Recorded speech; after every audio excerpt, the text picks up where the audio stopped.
Hello bachchon, let's read the question. So the question over here says the first genetic material could be protein, carbohydrates, DNA, RNA.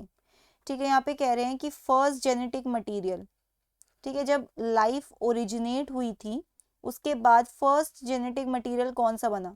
जब हम genetic material की बात करते हैं तो हम बात करते हैं कि ऐसा कौन सा ट्रेट था जो सारे फीचर्स को कंट्रोल कर रहा था, कंट्रोल ट्रेट्स। तो यहाँ पे आपका आंसर होगा आरएनए।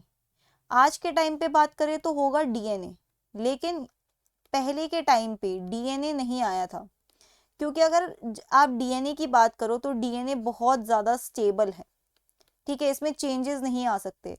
और आपको पता है प्री हिस्टोरिक टाइम से लेकर आज तक कितने चेंजेस आ गए हैं, राइट, बहुत चेंजेस आ गए हैं। ये चेंजेस सिर्फ और सिर्फ आरएनए पॉसिबल कर सकता था, क्योंकि डीएनए स्टेबल है, आरएनए अनस्टेबल है। अब बात आती है कि ये जेनेटिक मटेरियल को पास करना है आपको एक जनरेशन से दूसरी जनरेशन, मतलब ये हेरिटेबल है। इसके लिए आपको आरएनए से आरएनए की कॉपी बनानी आनी चाहिए, ठीक है, या अगर हम बात करें डीएनए से डीएनए की कॉपी।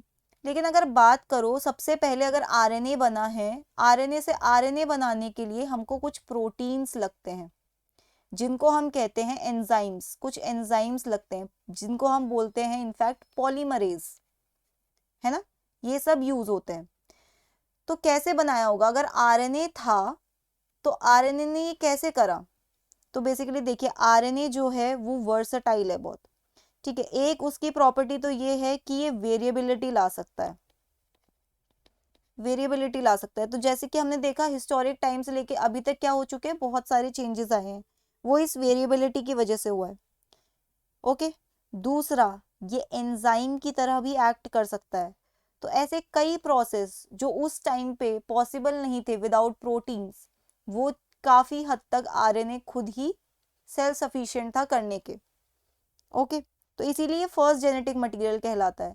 लेकिन जैसे जैसे इवोल्यूशन हुआ हमने अच्छे अच्छे ट्रेड्स को क्या करने लग गए, स्टेबलाइज करने लग गए अपने जेनेटिक मटेरियल में, और हमने डीएनए को ले लिया। So that's it for the question. I hope you understood it well. Best of luck.